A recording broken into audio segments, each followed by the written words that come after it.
the corner of your eye, huddled in the darkest shadows of imagination, it waits.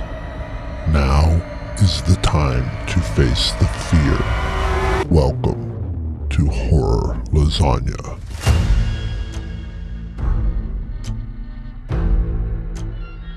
Embrace the trepidation.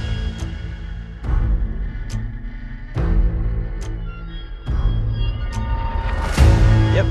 All right. So here we are, Rhys. Welcome. Season 1, Episode 1. Yes. Martyrs. Martyrs. Quite the deep dive. Yeah, you said this is probably the heaviest one. And it's, as a warning for anyone listening, first of all, there's going to be spoilers. We're talking about the movie. So, if you don't want to hear that, you might want to go watch it first. But second warning, this one is not for the kids. This is No. Not for your parents. Maybe not even for your spouse. right.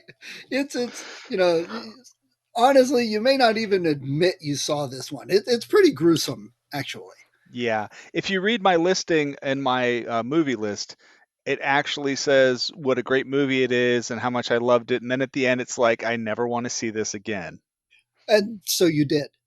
And so I did. Yeah. Just to share it with you, Steve. Right. That's special that way. That's right. All right. So let's talk a bit about it. So give us the movie, the director, writer, actors, that type of thing. Okay. The movie came out in 2008. It debuted at Cannes to very controversial release. Really? You had people walking out of the theater when it came out. It was written and directed by the same individual. His name is Pascal Laugier. He's a French guy. He was the assistant director to Christophe Gans. And Christophe Gans, you might know some of his work. Brotherhood of the Wolf was like his most critically acclaimed film. I actually know that one. Okay. But he also was the director for the first Silent Hill movie. So that's where Pascal Laugier came from. His first movie was a movie called Saint Ange. And a really interesting little side note about Pascal, his language is very important to him. And the movie was shot in Belgium, and he shot the whole movie twice. He shot it once in English and once in French so that you wouldn't have to worry about dubbing or anything like that because the audiences he was going to release it to mostly spoke French and English. I think that would be an awesome little side project that we get both copies, put them up side by side, and then sit on the couch, have a beer, and watch each of them, scene by scene and compare. Yeah, it's a good movie, but it's nowhere near as serious as Martyrs. Martyrs was a collaboration with a Canadian film company as well. It was a French Canada film company because he had trouble finding financing for it once people would read the script. Well, that's understandable. And it's interesting to note, too, that a lot of these movies that would go against American sensibilities are from other countries. And it's really hard to find and dig up because, there's too much American, we can't watch that. That's horrible, blah, blah, blah. Missing what the point or, giving the freedom of the art. So it's just interesting to note that if we Yeah, get a movie like this, it's foreign usually. he actually shot it in Quebec. So he, being from France, he came to Canada to film the movie. It was not a box office smash, believe it or Really? not. Huh. Yes. Because It I was caught debating, do I stay at home and watch Martyrs or go see Fast Nine? I wasn't right. sure. Yes. A lot of people have that problem. Yeah. Um, it cost him 3.4 million to make it, and it only grossed 1.1 million on the back end when it was released. Mostly, I would guess, because a lot of theaters wouldn't show it in the Right. theater. And we had a hard time finding it for streaming. We did find it on iTunes. You We can did. rent and buy it. Yeah, YouTube also has it, but they will not rent it to you. You have to buy it. So if you're going to look at YouTube, plan on having this gem of a movie with you forever. forever. So Yes. yeah, you're sitting down with your new fiance's grandmother flipping through movies, and that one shows Right. up. Oh, what's that? That Yeah, sounds like something from church. Yeah. right. Yeah, it is. Yeah, kind of. Okay, Um, so let me ask you, because everything we do is horror. What subgenre would you put this into? Would you classify it? aha. Now, this is a fascinating topic. And to tell you this story, I got to tell you this one first. Uh-oh. In the, well, it's in the 70s, it was called exploitation films. In the Right, 90s, they were called torture porn. right. And like two famous torture porn titles that came out of the 90s, Saw, which pretty much everyone who's interested in horror has heard of, and the other one was Hostel, which is a little rarer. It was an Eli Roth film. He's known for making horribly gruesome, gritty films. But both of those films were inspirations to Laguier when he decided to make this movie. So he made the film, and after he did, a new genre of film was born, and it was called French Extremity, the new French Extremity. Wow. It was actually film. A movie critic had written a scathing um, piece about this movie and several of the others that came out in the early 2000s, and he called it New French Extremity, hoping that it would be like an insult, but it became embraced. And so that's why if you see French films from the early 2000s, part of the new extremity movement or new French extremism, they tend to be very brutal films, tackling very heady topics a lot of times. And it started to kind of migrate out from there. So you would start to see new French extremist films in Belgium, in Germany, in Spain, to the point that they're just trying to call it the new extremism now instead of the new French extremism. Wow. And, I can see where that title fits because, we kind of got rid of all expectations of, oh, you're going to review horror movies. Yeah, wait till you see the first episode. It's Right. definitely Yes. I could very well see, to warn anybody, all of our movies are not going to be like this. The next one, in fact, is much easier. Oh Yeah. yes, So it's yeah, it's a lot more relaxed than this. This movie, one of the things that I loved about this movie is one of the reasons I would recommend if you haven't seen it, you watch it before you listen to us talk about it. Um, within the pause right first, here. yes, stop the podcast now. Okay, and you're Okay, back. now we're back. So, um, within the first 40 minutes, what you think this movie is changes 4 or 5 times. I was going to say that because I was making notes on what I would classify it as, and I'm like, oh, scratch that out, redo it. So, what before we go much further, why don't you give us a synopsis of the movie, of what it's about? I don't know if a TV Guide synopsis would work because TV Guide will never show this. I'm sure, That's right. never talk about it. So the movie starts out as kind of a mystery. You have a little girl running through the streets somewhere in Quebec, and she's dirty, she's beat up. She gets rescued by the French version of Health and Human Services and is placed into an orphanage or a state home where she makes a friend. And her name is Lucy, and her friend's name is Anna.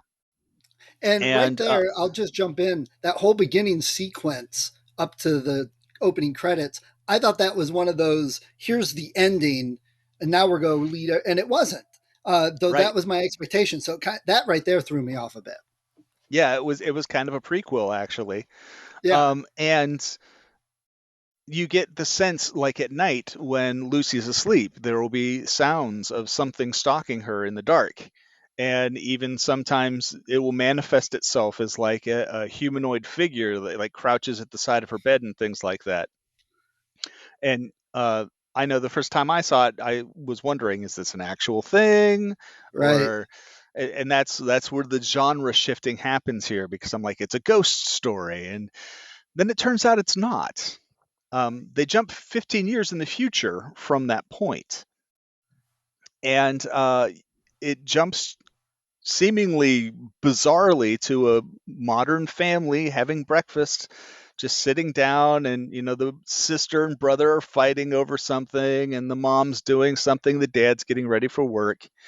And it's just this absolute perfect picture of a French Canadian group, in the morning, and the doorbell rings, and the dad opens the door to a shotgun blast to the chest. And uh, that too totally blows expectations because American audiences, you're used to some monologue conversation, something to clue you in. No, the door opens, the shotgun comes up, she shoots, comes running in, shoots the mother. It's like just screaming in chaos. Yes. Now suddenly the movie's gone from a ghost story to a home invasion story. Yeah, like, and it's keep going. Go ahead. Well, you looking at the actress who comes in at that point in time, um, you're like, I think this might be Lucy. And the mother tries to run. She shoots her. Um, the little girl runs off. The boy sits there stunned at the kitchen table. She asks him how old he is. He says he's 18. She shoots him. And then she tracks down the little girl, shoots her too.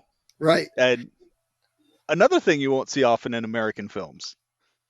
Right. And it was brutal. I mean, they didn't just get hit and fall down like old Western. Oh, I'm shot. It was like flying across, smashing into the wall. I was like, Yeah, wow, those kids that were doing the acting or whatever, I was like, I was pretty impressed.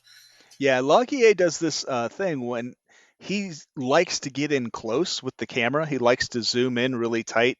There's a scene where a police officer is interviewing Lucy, or not Lucy, he's interviewing Anna about Lucy Right. when they're children, and he zooms in so close you can see the pores on the guy's nose. And I Yeah. was like, it's a perfect example for how he's going to lay bare all the ugliness of society, and so he does the same thing. Like, there's the shot of the little girl lying face down. She's been shot. She's lying on the floor, and there's little bloody bits like around her, Yeah. like at visceral chunks of things. Right. And It was you're pretty like, gruesome. yeah. And She then does. no, go ahead. She then does what any good friend would do. She calls her best friend, and says, "Hey, guess where I am?" And Anna rightfully freaks out, hearing that Right. Lucy is in the home of the people that she thinks were the people who abducted her as a child and tortured her. Right. And they didn't, I liked this. They didn't give details. Is Anna part of it? Is she in on it? She was nervous. You could tell that she was waiting. Yeah. And they didn't delve. You kind of had to interpret what was going on, which I mean, I love. It's a little bit more thinking watching the movie. Um, and what, go back just 1 second. The earlier scene when they were girls, this started off as your typical monster in the house type thing where you hear the noises and the monster appears on the bed. And even here in this scene, after the shooting and the monster appears, they didn't focus on it and show it in close detail. It kept it hidden in a way, so it was even scarier, which is something, again, you don't see a lot of, but I like it when they do that. Oh yeah, they really hinted at it, and that's actually a running theme for Laguier, and we'll talk about that more a little bit further in the film. Anna shows up on her way there.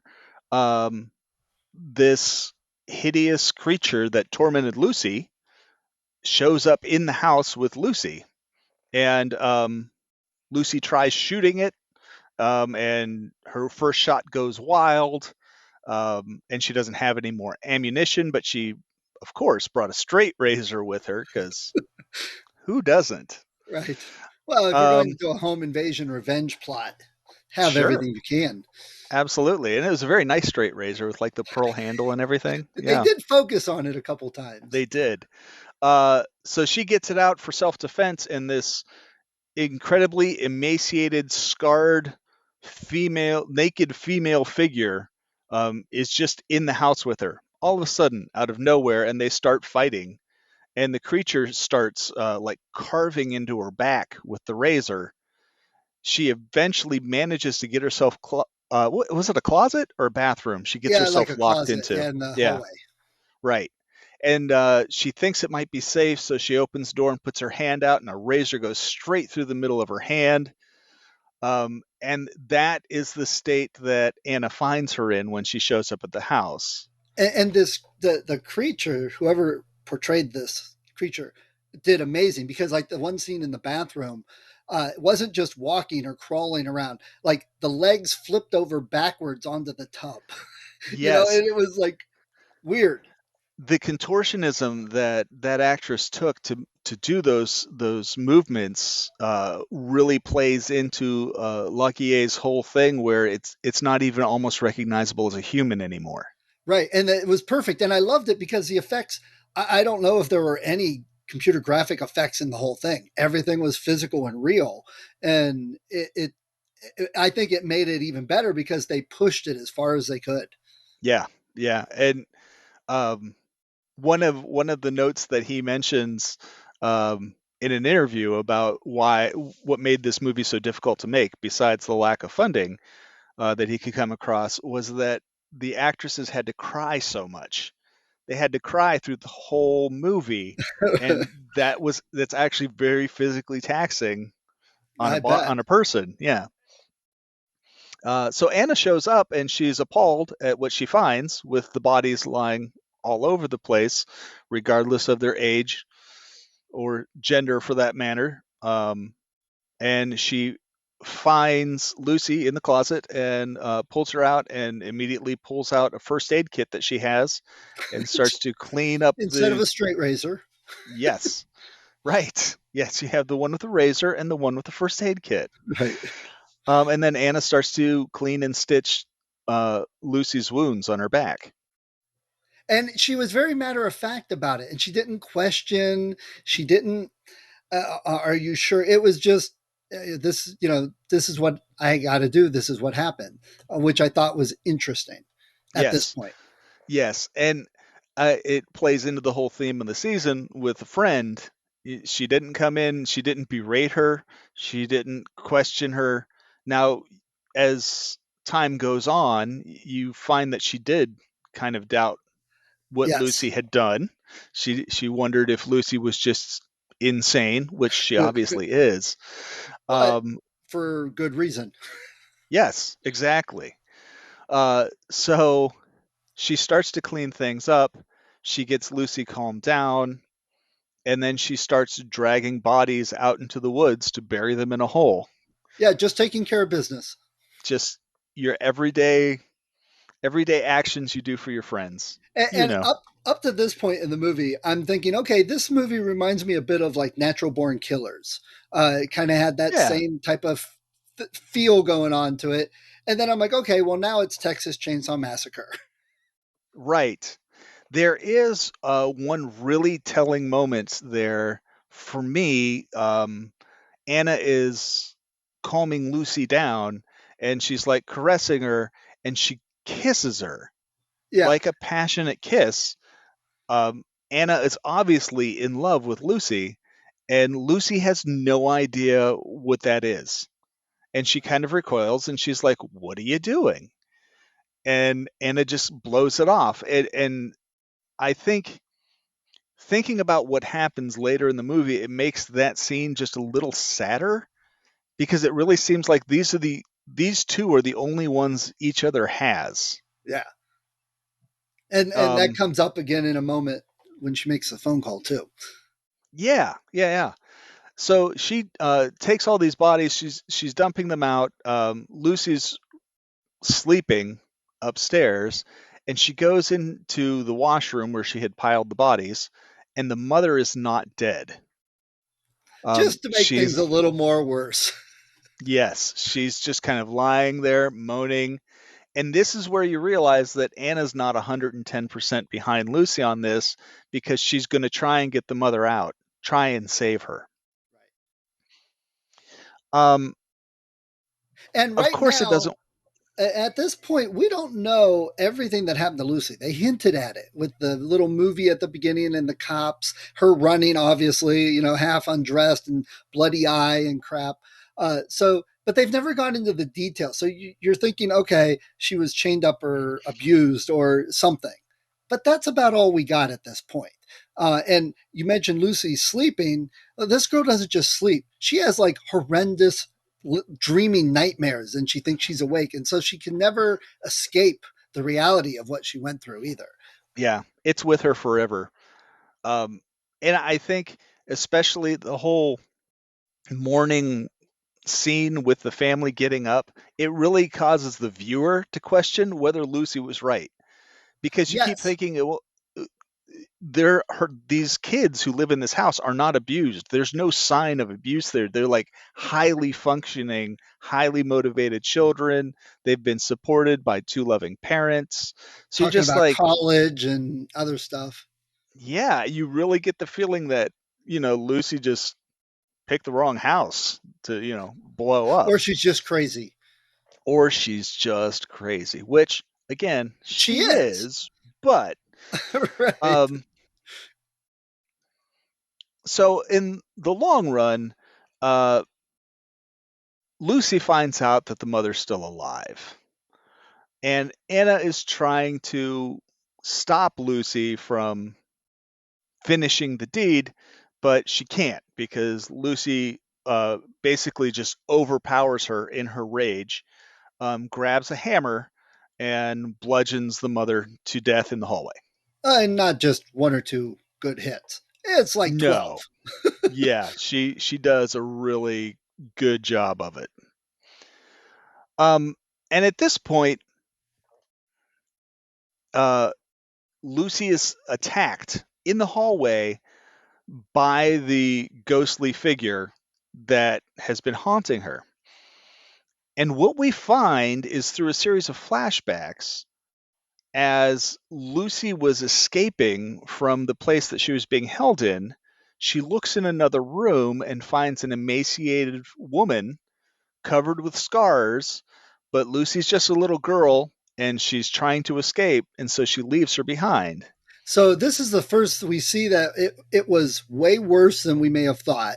That I mean, they were feeding her, she choked, they hit her, she was chained to a chair, and there's more than one. Yes, yes, there's a second person there. And this creature that's been haunting her forever is basically her guilt at leaving this woman behind. I had the exact same thing written down. I was like, "Oh my gosh, it's a manifestation of her guilt. It's not that Yes. yes, she is crazy, but they drove her to be crazy and she still feels guilty. That's the last bit of her humanity almost."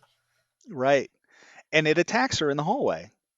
Well, it shows up, and there's this touching moment where like she's going to embrace this creature, and you're like, oh, she's coming to grips with, she's going to grow as a character, but the creature won't let her, and it attacks her.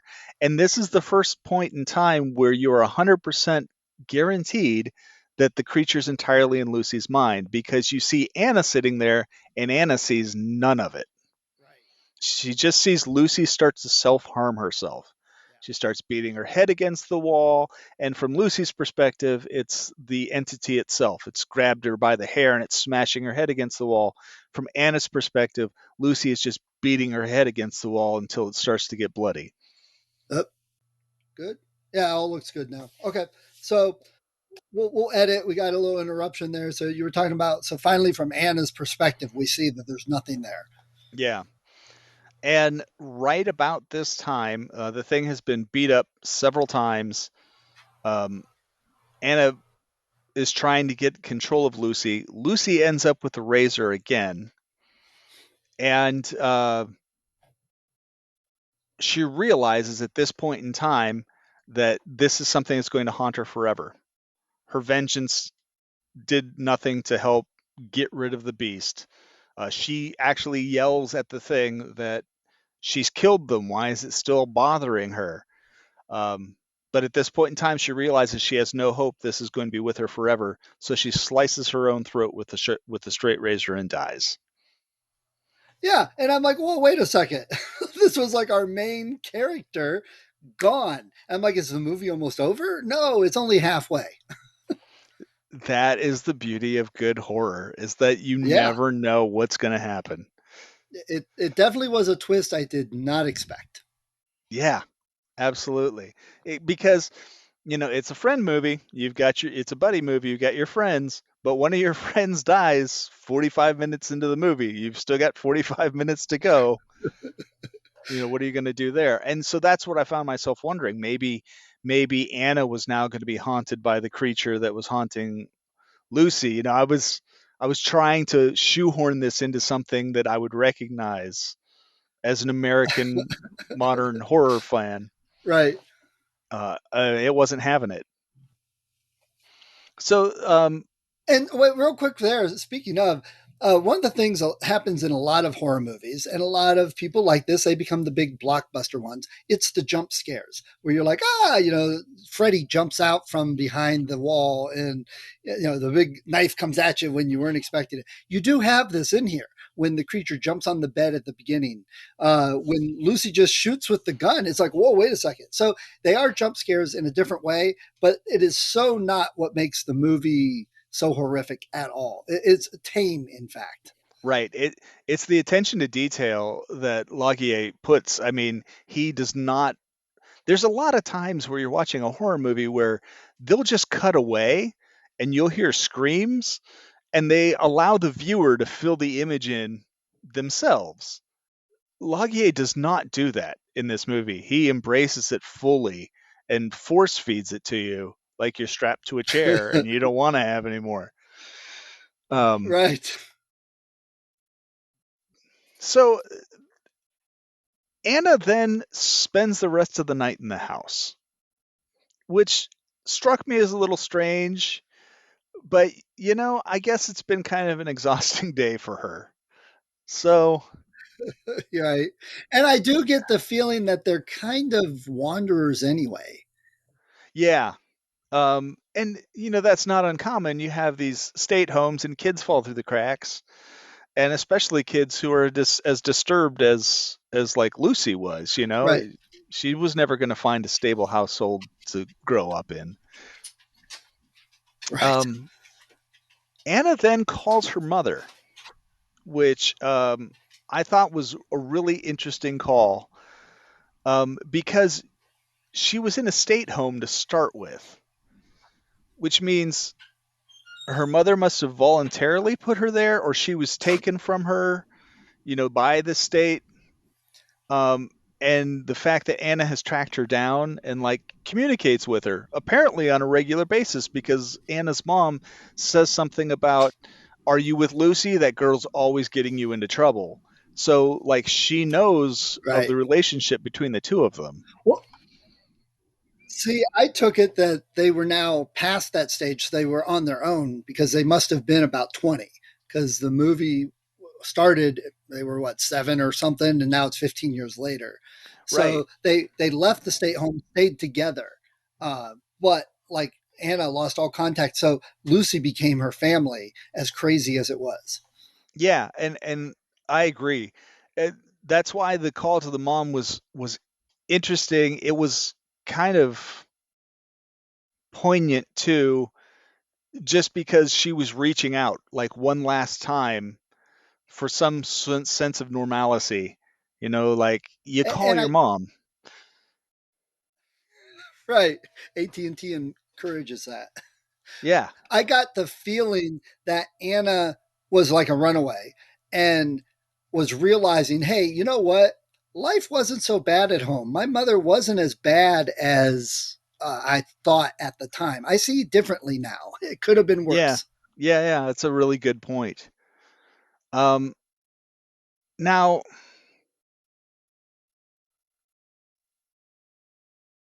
I'm going to need you to help me out here, because someone else ends up in the house and ends up shot in the head. Well, yes. So that's in a little bit. So first, she's on the phone with her mom and she hears noises in the vent. And so Right. she goes and investigates. Right. I completely blocked this section out of my mind, probably because it's so horrific. Yes. Now, I'm going to point out when she's on the phone with her mom, she doesn't say bye and hang up. She just sets the phone down, which is very important, even though it seems like it's not. That's right. It does. It actually plays into it. If any of you are familiar with the girl with the dragon tattoo, this is going to feel very similar to the end of that, because Anna walks over to where she's been hearing these noises and opens a cupboard and finds a secret door in the back that leads to a hidden compartment down underneath the house. Which looks scarily like what we saw when Anna was young. Yes, yes, yes. And she goes down there and, like, in an honorific position, there are framed pictures of people in what looks to be like the last stages of their lives, being tortured, dying, just looking upward. And there's probably like 5 of them, right? Mounted on the Yeah, wall. yeah, at least. And I loved it too because they looked like they've been literally were from various periods of history. Yeah, yeah, yeah. And it does. It spans the gamut. Um, she continues on and she finds what is basically like the modern equivalent of an oubliette, which was at the time, back in the Middle Ages, it would either be a pit or a tower that was built with no doors. The only way in and out was through the ceiling, and if you were put in there, you were stuck, because the only way you could get out was 20 feet up through a hole in the ceiling, and someone would lower a rope or a ladder to get to you. Well, she finds one down in this underground complex that she finds herself in. Which Um, now you're going, wait a second. What the hell is this doing under this normal family's home? Maybe Lucy was crazy, but maybe that craziness had a reason. Maybe it was yeah, anger as much as crazy. that whole thing, just because you're paranoid doesn't mean they're not out They're, to get you. Yeah, they're that's right. that's the situation we're in. So she lowers the ladder and climbs down, which she takes nothing with her. I, if it was me, I'd at least have a screwdriver or something. I'd take Right. that trusty straight razor. I mean, it apparently does a good job.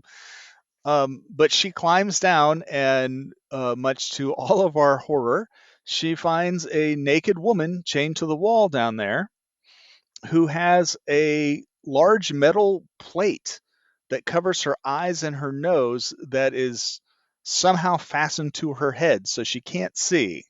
She's emaciated, she's scarred, she's really non communicative.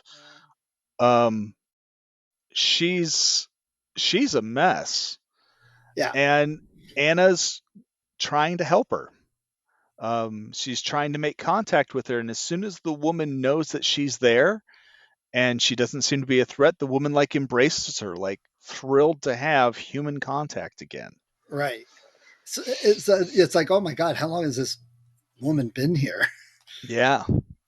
Um, Anna manages to get the woman unfastened, get her out of the oubliette, back upstairs, and she starts to clean her wounds. And when she starts to clean her wounds, she puts the alcohol on the rag, and the camera pans back, and you can just see what a hopeless job it is.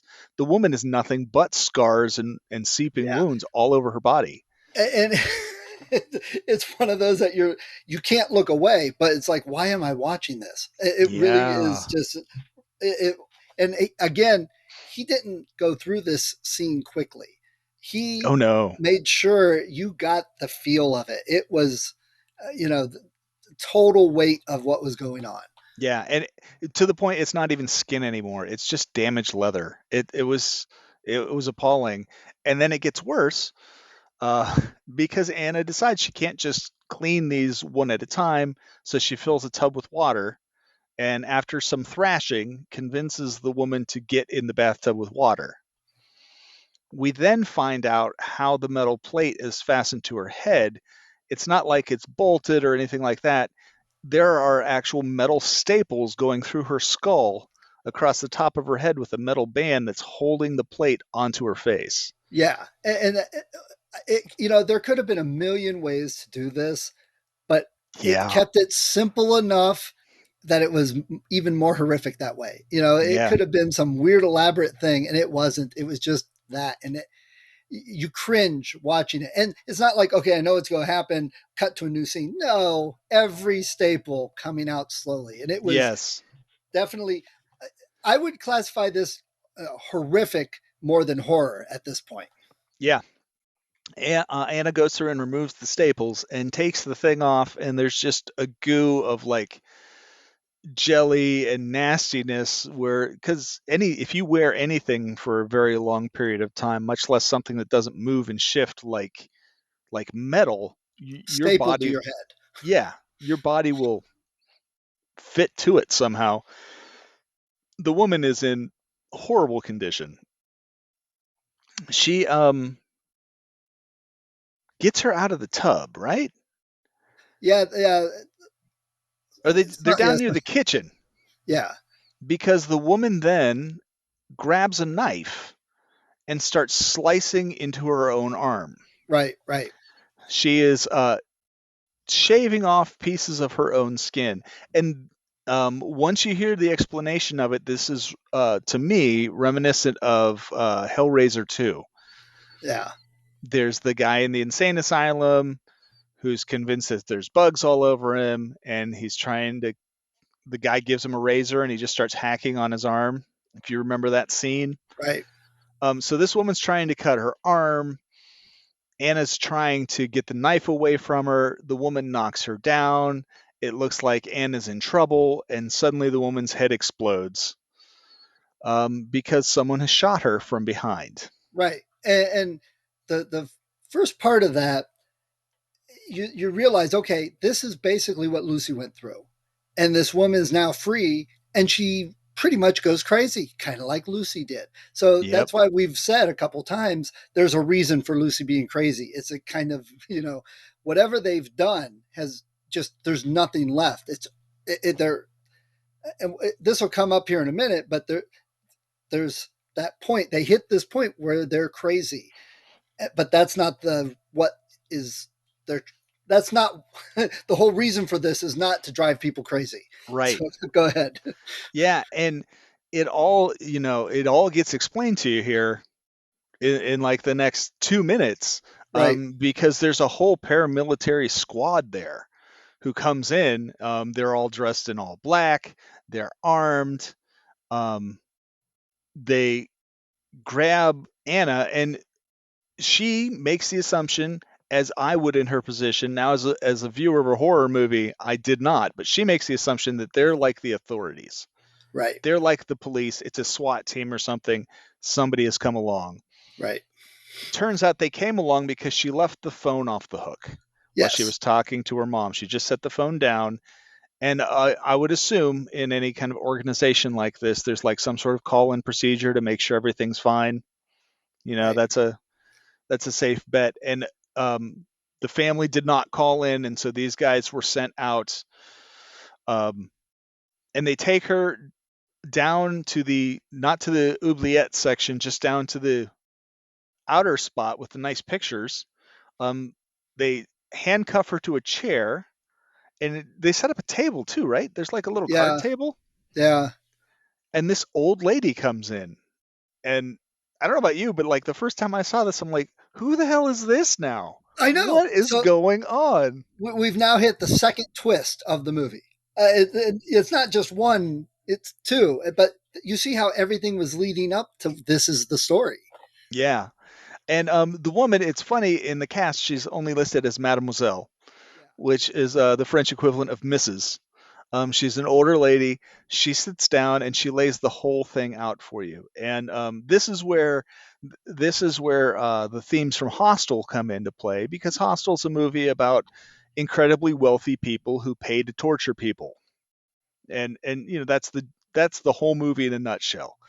Um, so this woman explains that they are a group of people who have studied people who have suffered, the martyrs of our time. And at the point of their suffering, at some point in time, they reach illumination where they are seeing what's beyond death. They're touching the Godhead. Transcending our existence without Yes, dying. right. And that's what all those pictures are. These are all people, and they're all looking up because, according to this group, they have transcended humanity. They are now at one with the universal divine, and they are wise beyond their years.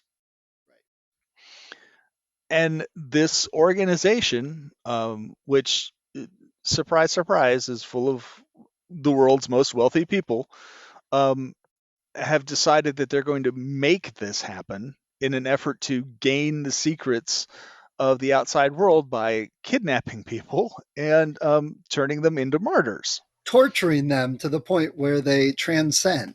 Yes.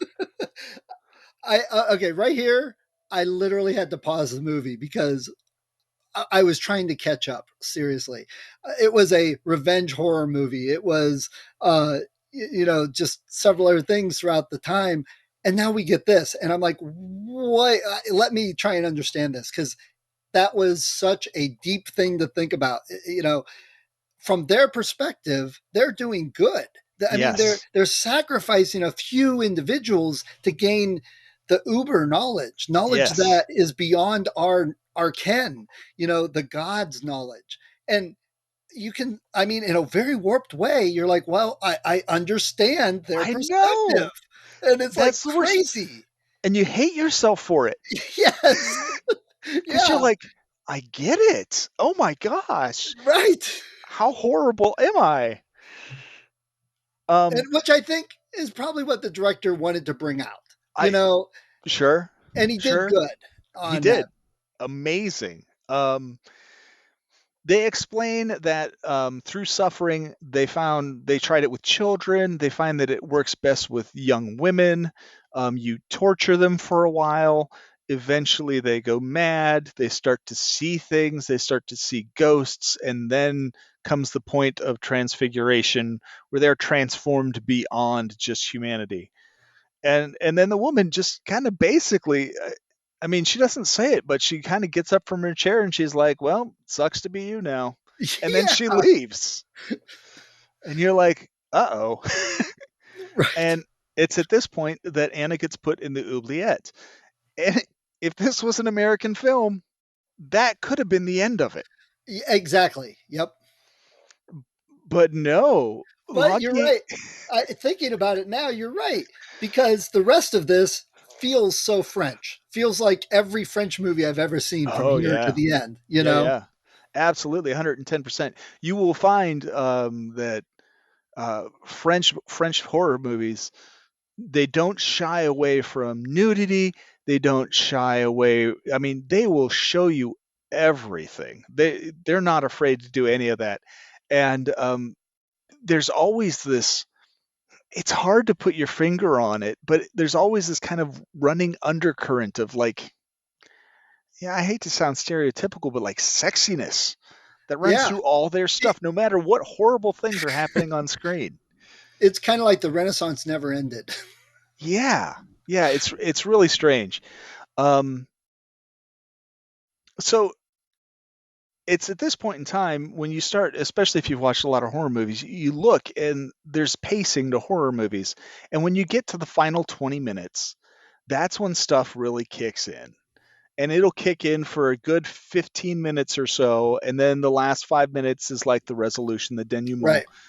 Right. So I looked down at the clock the first time I saw this, and I'm like, oh my god, there's 20 minutes to go. We're doing this. We're gonna watch this. This is like the driving thrust. This is the driving thrust of the movie. Yeah. And it wasn't action. All the action was done. Yeah, It yeah, really just they just set a camera down and walked away and let it run, is really what it comes out like. yeah. It is painful to watch. Um, so they take her down into the oubliette, and proceed to torture her for an extended period of time. And the part that I love about it. The Yeah. part that I appreciate about it is that they You don't can have, understand artistically. yes, they don't have crazy torture devices. There's no There's no, Iron Maiden or Rack or anything like that. There's just a guy who comes down like every day and beats the crap out of her. And they And leave her no in the one, dark, chained up. yep. And they never talk to her. Someone comes down and force feeds her like protein gruel. And if she like balks at it, they slap her in the face. And one of the things that I found, and you mentioned it with the ghost, the guilt ghost earlier, is he purposely frames it so that you can see Anna, but you almost never see her tormentors' faces Right. because they aren't characters in this. They are just people doing a job. It's kind of like, Automatons. yeah, it's kind of like the guy who gives Tony Stark his coffee at a Starbucks.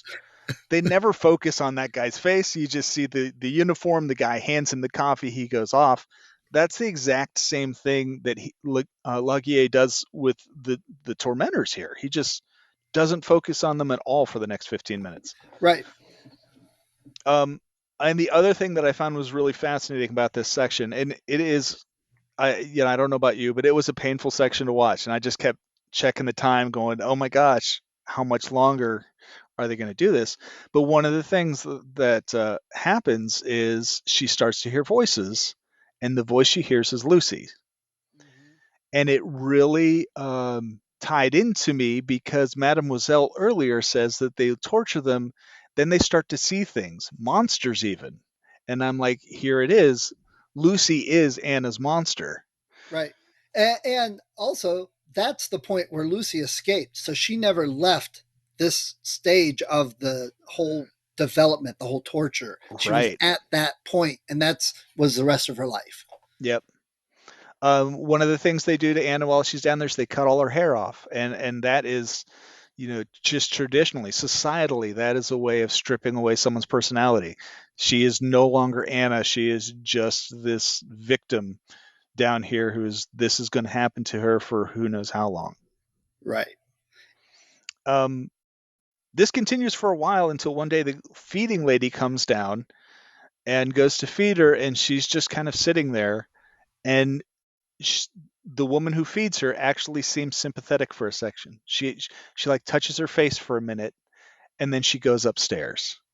Now, I question, did she really feel sympathy, or was that part of the whole torture process to give Anna that little bit of hope to take it away again later? I think it was actually sympathy because at that point in time, she's ready to move on to the next section. And right around now, you start to see the faces of the tormentors. Yes, and they took over for the other family. Yes, they moved right into the house. They're making their breakfast and that kind of thing.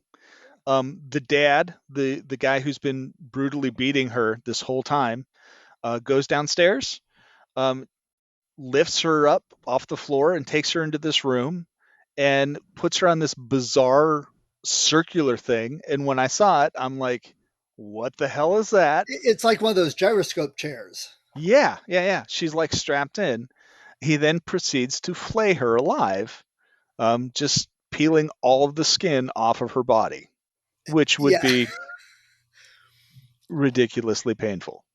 And again, the words, it's hard to say what I appreciated considering what was happening on screen, but they don't show the actual process of it. They Correct. show he start and then afterward. And it's almost more horrific because it suddenly clicks like, oh my God, am I seeing what I'm seeing? Did they just do what I think they just did? Yeah, because you're not really sure what he's doing at the start. He like grabs some tools and it kind of like pans over to Anna and she has this look of pain on her face and then that's it. And you're like, "Oh, what was that?" And then they come back and there she is with no skin sitting in a wheelchair with like a sheet over her. And then they strap her up to this device that holds her upright, and leave her there. They don't really tell you how long she's there. Yeah, the whole torture process, they didn't, it had to be a little while because this new couple moved in. Yeah, So, I mean, it was difficult to tell the time frame, which again, Anna probably didn't know how long she'd been there. Time lost absolute. all Yeah, meaning. And it gives it that nebulous, how long does it really take to transcend a being? yeah. Yeah, you really don't have any idea. Um, then they cut to the family doing their morning stuff. The mom is making the protein mix to feed Anna. Apparently, they still feed you after you've been skinned alive. And she walks downstairs, and you hear her scream. And I thought that was very telling because she comes up, and you're like, "Why is she scream?" Well, she doesn't come up. The guy goes running down to her, and she's coming up, and she is saying that it's happening. It's happening right now. And apparently, seeing it happen is something that is so drastic that it causes an actual visceral reaction in this woman who has seen and done horrible things this whole time, but seeing Anna being transfigured into something beyond human. It's a religious experience for her. Yes, It, yeah, it it very is. much is. So the guy calls someone on the phone and says it's happening, and cue the black limousines. Here comes a whole crowd of rich people showing up to come learn the great secret, and Mademoiselle is there. And they're And dressed. I mean, they're driving expensive cars. They've got oh tuxedos on. yeah, This is like the major event in their lives. It's history for them. yes. Mademoiselle goes down to Anna and leans in close, and Anna whispers to her. And before she does that, um, Laguier does this amazing slow pan into Anna's eye. Right. And this may be Um, the only actual special effects with computers and stuff, but yeah, I'm not even sure if it was. right. They say the eye is the mirror of the soul.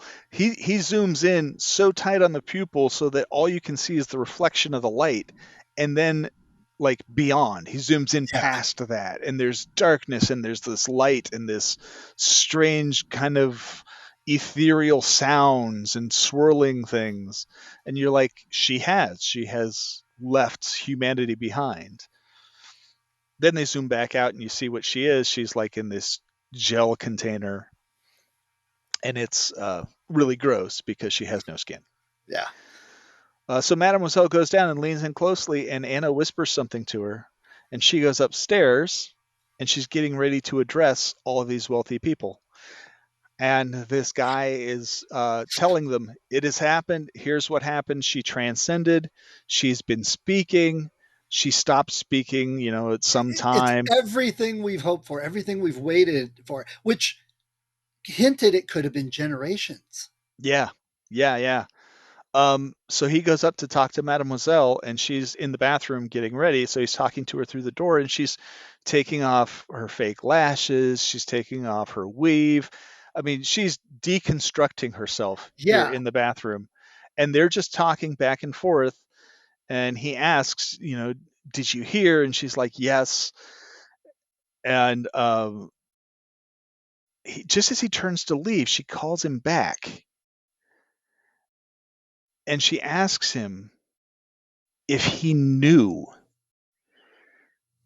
Let me see. Yeah, I didn't write down her exact words. She asks, he asks if what Anna said was clear, and she says yes. And then she asks him, "Can you imagine what comes after death?" And he says no. Then she reaches into her purse and pulls out a handgun, and she says, "Keep doubting," and she blows her own brains out. And that is the end of the movie. Click. Done. And Except, just to make it a little sadder, the ending credits play with like home video shots of Anna and Lucy playing as happy little kids, just to yeah, like twist the knife at the end. a little bit more. Yeah.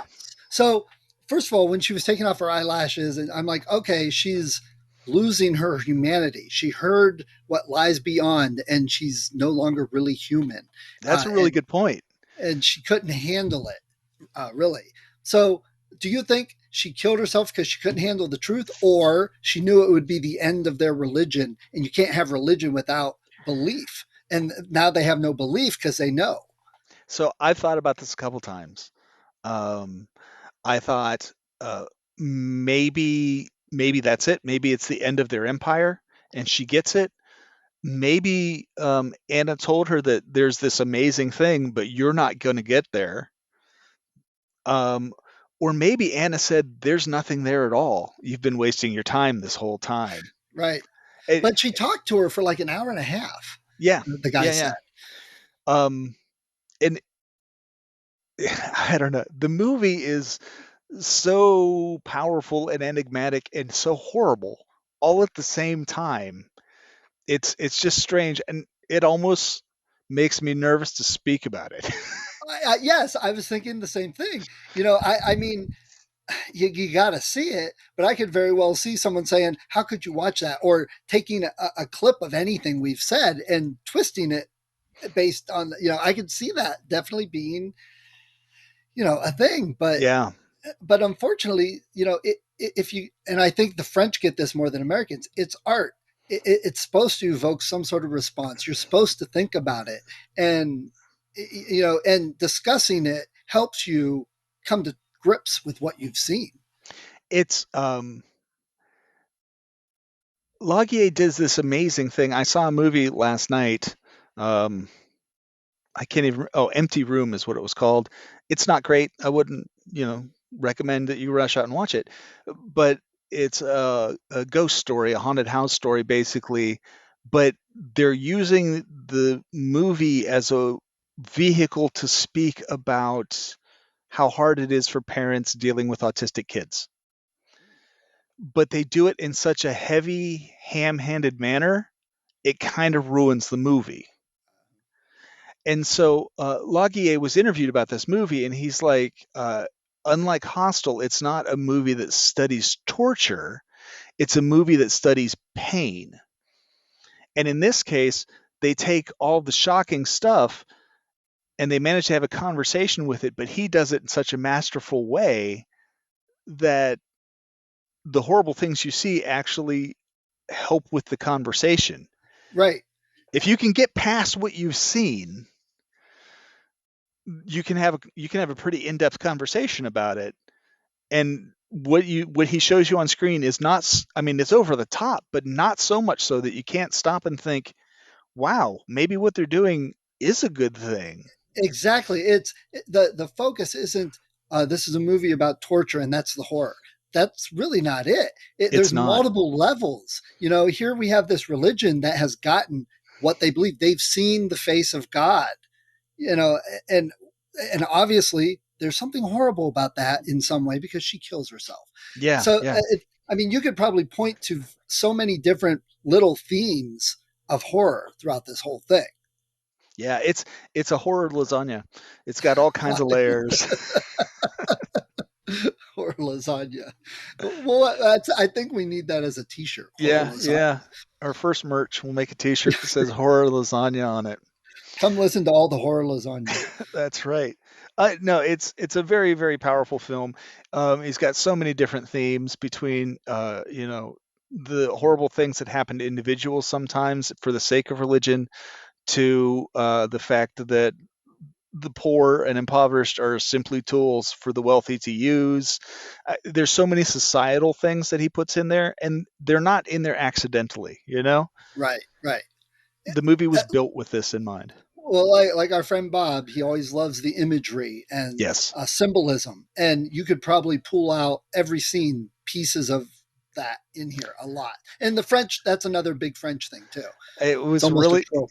You mentioned Bob, and it was really funny because when she shoots the girl, it cuts away instantly to a scene of a flock of birds flying away, And that's one of and his big I ones. can just hear Bob saying it's the soul being freed, and I'm Right. like, yep, absolutely, Yeah. 100% right there. Yeah, I thought the same thing. Yeah. So, Um, yeah. So I, it's a movie about friendship. You've got two friends in horrible situations, so it fits the theme for the season. It also is incredibly powerful film, and it's one that I thought uh, it exemplifies the things that make a really, really good horror movie. It yeah, just does it too well. it does. I mean, a lot of people will say, "Oh, how could you watch that because of all the torture and the horror on it?" Blah blah blah. But like you said, if you can get past that to see the story and what the point is, this movie, whether you watch it again or not, will stick with you. I can see years from now remembering this movie and talking about it, whereas there's probably a dozen other movies I've seen even more than once that I don't remember, Yeah. just because it's that powerful. Again, we keep saying art, but it's using the medium in a way to get a message out there and across. And it's, you mentioned, he made like half the money back of what the movie cost. So he's probably, in circles considered a failed director, but I don't know if he really failed. I think he just got something out there that's not understood by a lot of people. And that is the crux of this. If you look at reviews for this film, it is seriously split, where like half the people hated it, and then half the people are like, this is brilliant. Yeah. See, I'd probably never sit and watch this with my wife. She would hate this movie. No. With you, yeah. Yeah, right. I wouldn't show this to any of my family. But part of it's because of the conversation that comes from it afterwards too. Right. It doesn't. I don't want to say it paints religion in a bad light, because it really doesn't. It paints. I mean, what they're after is something that mankind's always been searching for: answers for what happens Yes. after. Their methods are horrible. Yes, but arguably, how many girls through even several generations has this been? 100, maybe. Let's just guess 100. Okay, well, how many people died during the Crusades? Oh yeah, and that you could argue that's arguably way worse than this. And they achieved their goal. So, is the ends justify the means? When it's something like this, how else are you going to get those means in some ways? I mean, again, you could probably go back and each time, if you watched it more than once, if you're that, but I could see getting different themes, different points out of it every single time. It's just one of those types of things. Yeah, this is two, and hopefully last time I watch this movie. It's a great movie. I just never want to watch it again. Right. Yeah, and I probably wouldn't recommend it except to a very select few. And we mentioned Bob. Bob probably would enjoy it. Yeah. If he gets past all the horror. He doesn't always like that. Yeah. But the imagery in it is pretty strong. Yeah, we would be remiss if we did not mention that once again, they decided that they were going to bring this to America and make an American version of this film, which they did in 2015. Laguier said that he was negotiating the rights to the United States, and Daniel Stamm was going to direct it. And Daniel Stamm was the director of The Last Exorcism. I don't know if you've seen that. Maybe. It's a pretty good. It's a pretty good like found foot. It's not found footage. It's like a mockumentary. He also did Vacancy. It was written by Mark Smith, who wrote Vacancy, which is kind of like another Hostel, like a hotel run by psychos kind of deal. And that most of them? Yeah. Stamm ended up backing out because the budget for the movie was this kind of thing drives me nuts. And if you want to talk video games, they do this crap all the time too. The budget for the movie was $1 million, which he says is like a really low budget. My last movie was $1 million, and like my agent has said that if I make another $1 million movie, I'll plateau at that, and no one will ever hire me to do more expensive films. And so he backed out. But they went ahead and pushed ahead anyways and made an absolute crapper of a movie. Now, I haven't seen it. So if anyone wants to look it up, it's the 2008 one, not the 2016. Yes, the 2016 has a 9% rating on Rotten Tomatoes, which tells you how bad that is. And I can see why, because one of the reasons Laguier's film works so well is because it is not based in American cultural horror. Yeah, very much. And I haven't seen the 2016, but I would guess the focus of it is on the torture and the story and points and imagery. A lot of that probably gets missed. And I'm going to guess, based on past movies, that we've both seen the same type of thing. Oh, sure. And it happens all the time. I mentioned Hostel. The whole reason I recently went back to watch it wasn't for this. It was because part 3 showed up on Netflix. And so I was like, yeah, I'll watch that. And it was horrible. In a bad way, not in a good way. Right. So then I went back and watched the first one, and I found the second one, so I got to watch that too. The first two are good. The third one's just miserable. It's like your typical glossy Americanized version of it, and it's like, oh no. And Eli Roth, I should look that up. You don't happen to know his nationality off the top of your head, do you? Eli Roth? No, I'm no. betting he's American. Yeah, he's I an American film director, and he directed the first two. So I don't know what the difference was between the first two and that last one, which was directed by who knows who, but it was just garbage. And I'm betting like the remake of Martyrs is pretty much the same thing. yeah, Again, I I would think. haven't watched it, so there's the sliver of a benefit of doubt, but But it's yeah, one of those things. If you take a movie that I love and remake it, there's a really good chance I'm not even going to watch it. right. Yeah, keep with what you like. And Yeah. I think I don't know if we mentioned, but we should. If anyone really does go seek this out, it is subtitled because I didn't see an English dubbed version anywhere. Like I said, the only version was on iTunes. So you'll get it subtitled. If you don't like subtitles, it'll make it all the worse for you. Yeah, and with the low budget, you're probably not going to find one that has some dubbing that goes over it because that's an Right. additional cost. And Right. as Steve pointed out, it really didn't make that much money when it To launched. justify it. I did Laguier, like. Oh, go ahead. Go ahead. Laguier actually only made 4 movies. I mean, apparently he's making a fifth now, but he made Saint Ange, which wasn't a giant blockbuster. It was a good movie. He made Martyrs. He made a movie called The Tall Man and one called Ghostland, which I don't know if I've seen either of those. Hmm. But yeah, he's not like some prolific kind of director who's got tons and tons of stuff out there.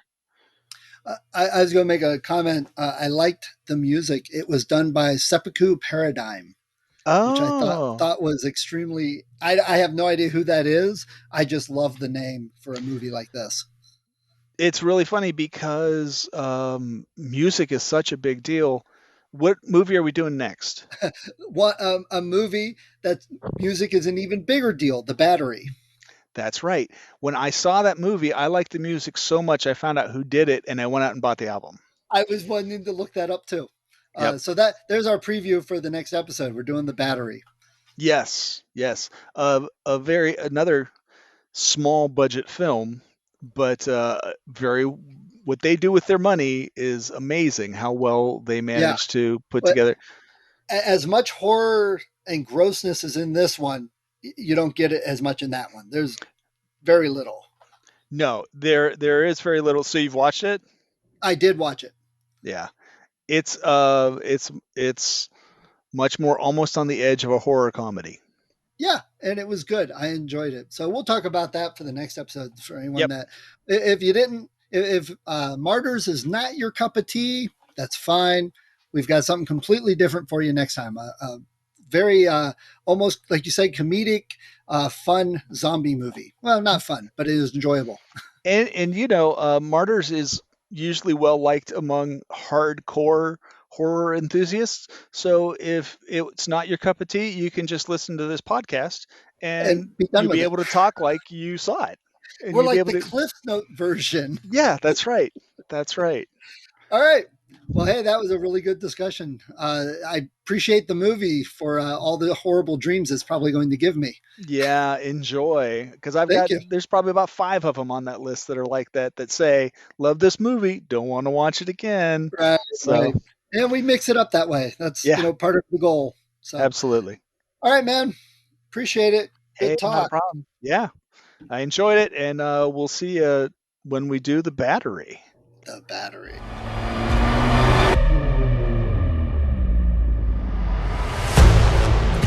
The creature slips from perception. Pay attention. It will rise again.